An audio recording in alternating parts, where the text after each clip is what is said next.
Dante's Boxing Nation, what's going on, guys? Well, it looks like it's starting to get real serious for Lomachenko and Gervonta Tank Davis, because it was just reported that Gervonta Tank Davis has vacated his belt at junior lightweight and he's moving up to Vasily Lomachenko's weight class, which is lightweight. And Floyd Mayweather, he already said they're planning on making that fight next year. So I'm assuming the plan would be for Gervonta Tank Davis to possibly get the Tevin Farmer fight or even a Leo Santa Cruz fight, and then follow that up with a mega showdown against Vasily Lomachenko, which would be huge.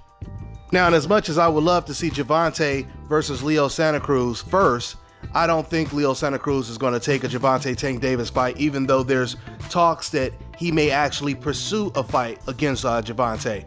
My whole thing is, if Leo Santa Cruz didn't want to fight Gary Russell, it's hard for me to believe that he would actually fight a bigger Gervonta Tank Davis. But I could be wrong. I hope I'm wrong in that case, because I would really like to see that showdown. But it's amazing how I was just saying in a video I did yesterday that it's time. It's time for us to see this fight, Gervonta versus Lomachenko. And I know after watching Lomachenko's performance against Luke Campbell, a lot more fans are picking Gervonta to win that fight. I'll be honest, before I gave Lomachenko the edge, now I'm thinking that's more of a 50-50 fight. You see, the one thing about Lomachenko is you got to understand styles make fights. That's for any fighter. You know, he looked bad against Luke Campbell, and Lomachenko even admitted that he was hurt in the fight, and then he even said that that was his most difficult fight, despite the fact that he also lost to Orlando Salido. But the point is, Lomachenko, he admitted the most difficult thing to deal with fighting Luke Campbell was his height and his reach advantage over him. I've always told you guys that Lomachenko does really well against smaller, shorter fighters like Guillermo Rigo, like Gary Russell Jr. And now you have Gervonta Tank Davis, who is actually shorter than Lomachenko, and on top of that, he's moving up in weight. By way of contrast, you have Devin Haney, who just called out, he didn't call him out, but he said he would beat Lomachenko point blank, period. Now, Devin Haney, on the other hand, he's actually taller than Lomachenko, and he has like a 6 or 7 inch reach advantage over Lomachenko. And he knows how to fight from a distance, just like Luke Campbell does. So I truly believe that if Lomachenko were to fight Devin, I would give Devin the edge in that fight. When it comes to Lomachenko versus Gervonta Tank Davis, I believe that's a 50-50 fight. But if anyone is going to get hurt or knocked out in that fight, I believe it would be Lomachenko.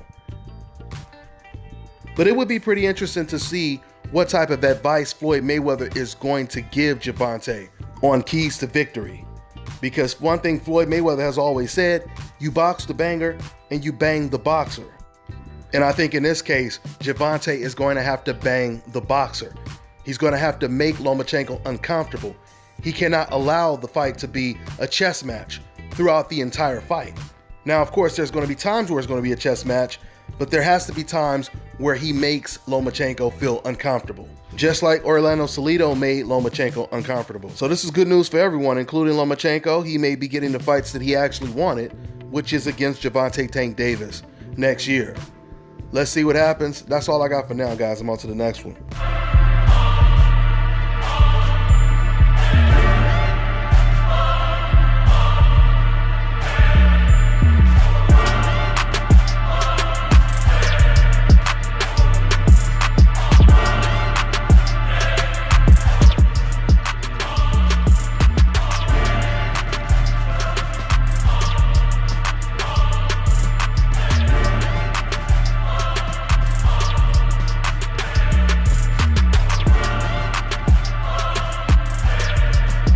External rotation of the shoulder, then back in.